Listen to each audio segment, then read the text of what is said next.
right, people on the left, Hollywood elites, they continue to show just how out of touch with reality they really are. Now, on the latest installment of David Letterman's Netflix show, Obama's buddy, Jay-Z, he said that Trump has brought out the ugly side of America. And even Dave, he couldn't resist taking a shot at the president. Shocking. Take a look. He's bringing out an ugly side of America that we wanted to believe was gone. And it's still here, and we still got to deal with it. And we have to have the conversation. We have to have tough conversation. We have to talk about the N-word, and we have to talk about why white men are so privileged in this country. I completely agree. We don't need any more evidence. I mean, is he a racist? Is he not a racist? Yeah. I'm telling you, you're having a debate over whether a guy's a racist. Chances are that guy's a racist. Yeah. All right, former First Lady Michelle Obama, she took her own nasty swipe at the president yesterday. Take a look. I always sort of felt like the 8 years that Barack was president, it was sort of like having the good parent at home, you know, the responsible parent, the one that told you to eat your carrots and go to bed on time. And now perhaps we have the other parent in the house. And we thought it'd feel fun.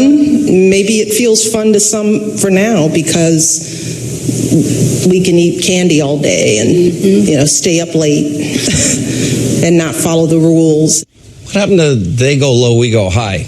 Just words. And also this week, Democratic Senator Kamala Harris, she made a very inappropriate joke at the president's expense while on the show Ellen. Take a look. If you had to be stuck in an elevator with either President Trump, Mike Pence, or Jeff Sessions, who would it be? Does one of us have to come out alive?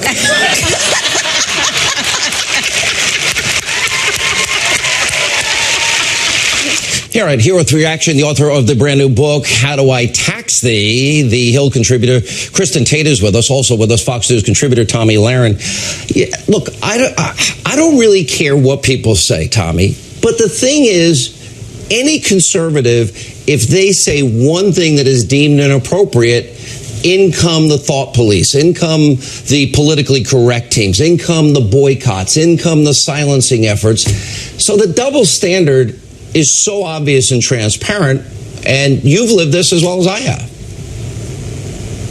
Well, the double standard is all the left has to operate on. That's the only standard with which they uphold. But also talking about them laughing about the death of our president, this isn't just some Hollywood liberal. This isn't just Ellen DeGeneres or Kathy Griffin laughing about this. This is an elected official who is laughing about the death of our president. Too far? Yeah, I think so. Yeah. And Kristen, what if, it's always the great question, what if it was Barack Obama as president? Right. Would the late night comedians, would everybody, they kind of gave him a pass, especially when you see the intensity and the ferociousness against this president, but not only the president, he's fair game, but his wife, his young 10, 11-year-old kid. Yeah. No, the left has a nasty, seething hatred of President Trump. There's no doubt about it. But the more these attacks continue, the more that the 50% of Americans who turned out in droves to vote for Trump are turned off and the more mobilized they are.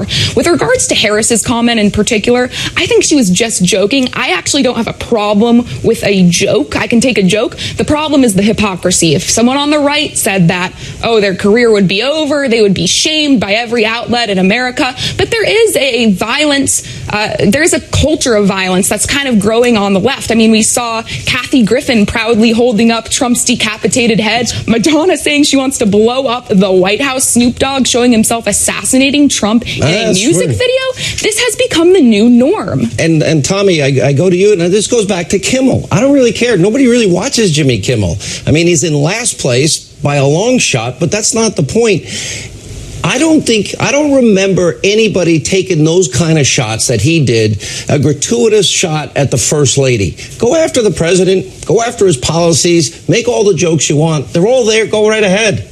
But it seems like that's a bully. And then when you look at his background, he's hosting the Oscars. He's supposed to be the face of Me Too and lecturing America to really listen to the important speeches. And then he's got 18-year-old girls grabbing his crotch, telling them to put their mouths on it.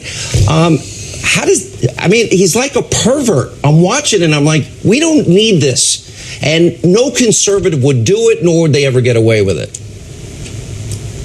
Well, they are the late night hosts. They are now the self-appointed morality leaders. But here's the catch. They don't think it applies to them. It only applies to the president. And again, going back to comments made by Jay-Z, who is another thought leader for this generation, my generation, we've got somebody who's attacking President Trump, someone who's actually doing great things for the black community. We've got record low unemployment rates in the black community. And we've got Jay-Z saying, oh, white privilege, Trump's a racist. Again, it's a distraction from all the great things that President Trump is doing for this country. They can't take it that he's winning, so they have to call him names. That is textbook leftist. All right. Thank you both.